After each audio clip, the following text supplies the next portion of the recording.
Hello everyone.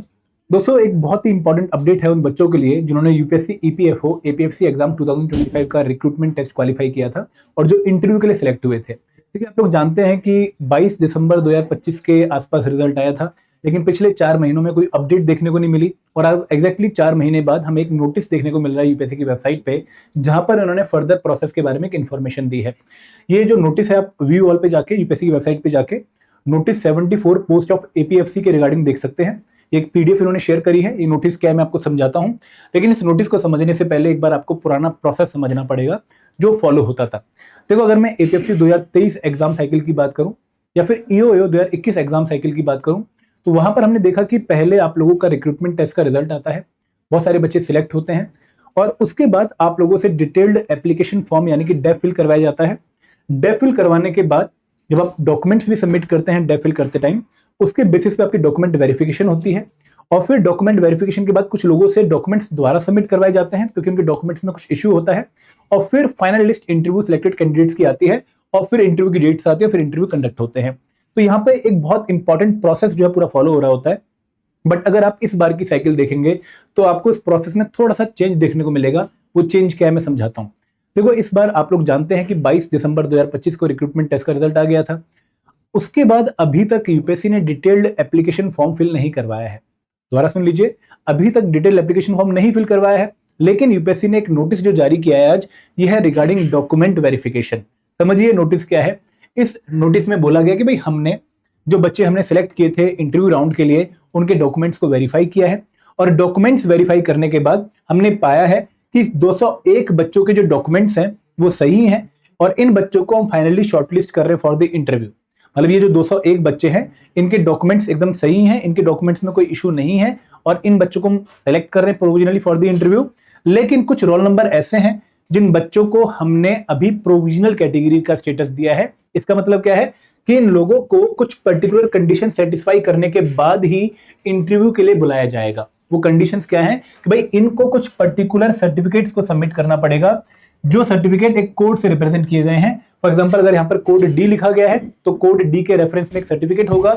जब ये submit करेंगे यूपीएससी को, वो सबमिट जो है सर्टिफिकेट वेरीफाई होगा और फिर इनको इंटरव्यू की कॉल आएगी। इनको इंटरव्यू की सिलेक्टेड स्टूडेंट्स की लिस्ट में ऐड किया जाएगा। तो यहाँ पे 61 रोल नंबर ऐसे हैं जिनको प्रोविजनली सिलेक्टेड कैटेगरी में रखा गया है और इन लोगों को जो कोड इनके नाम के आगे मेंशन किया गया है, उस कोड के पैरेलल जो सर्टिफिकेट मेंशन किया गया है वो सबमिट करना है। कैसे सबमिट करना है मैं आपको बताऊंगा और उस सबमिशन के बाद इनको चेक करके ही इंटरव्यू की कॉल आएगी। तो यहाँ पे अगर मान लो किसी के आगे बी एंड एफ लिखा हुआ है, फॉर एग्जांपल रोल नंबर 59 के आगे 7804717 रोल नंबर के आगे बी एफ लिखा हुआ है, तो उसको बी मतलब scanned copy of community certificate in central proper format if EWS valid for financial year 2025-26 mention करना पड़ेगा, सेंड करना पड़ेगा।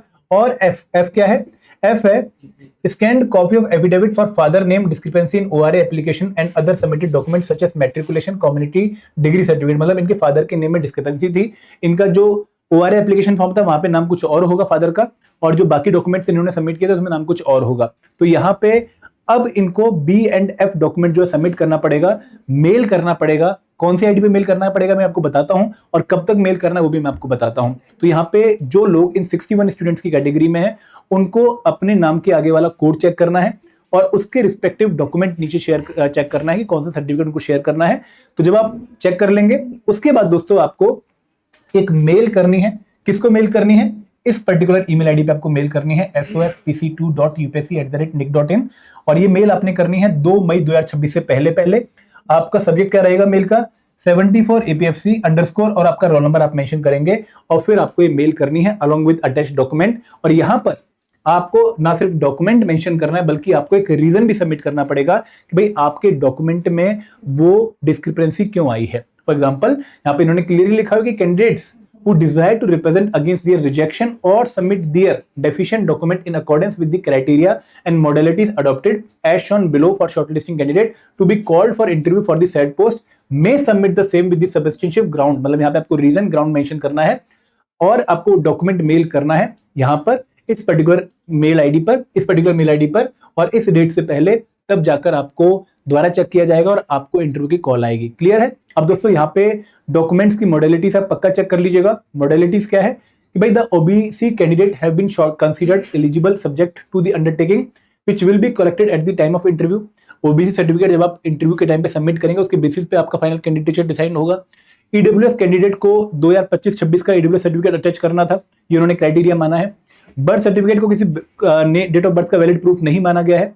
और भी उन्होंने गाइडलाइंस मेंशन करी जिनको उन्होंने फॉलो किया है while deciding this particular list. तो आपको ये जो मॉडलिटीज है पढ़नी है, आपको अपना रोल नंबर चेक करना है, और अगर आपका रोल नंबर इस पर्टिकुलर कैटेगरी में आ रहा है तो आपको कोड चेक करना है।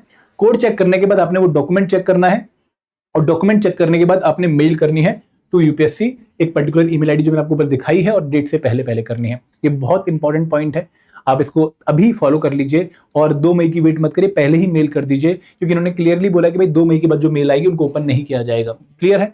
अब दोस्तों यहाँ पे हम आगे क्या सोचें, हम क्या समझें, क्योंकि डेफ फिल करवाया नहीं, डॉक्यूमेंट वेरिफिकेशन हो रही है पहले ही, ठीक है, तो क्या इस बार प्रोसेस में चेंज देखने को मिल सकता है?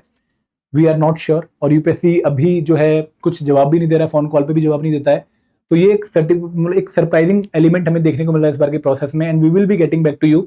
अगर आप हमसे जुड़े हुए हैं तो हम आपको बताएंगे कि भाई क्या सिचुएशन हो सकती है। बहुत जल्दी मैं एक वीडियो भी लेकर आऊंगा इसके रिगार्डिंग, ताकि आपको अपडेट मिलती रहे। बट अभी आपके पास ये इन्फॉर्मेशन है, आप इस पर एक्ट करिए, और हम फर्दर जो डिटेल है वो आपके साथ ड्यू कोर्स ऑफ टाइम में शेयर कर देंगे। तो this is all from my side. Thank you very much. जय हिंद, जय भारत।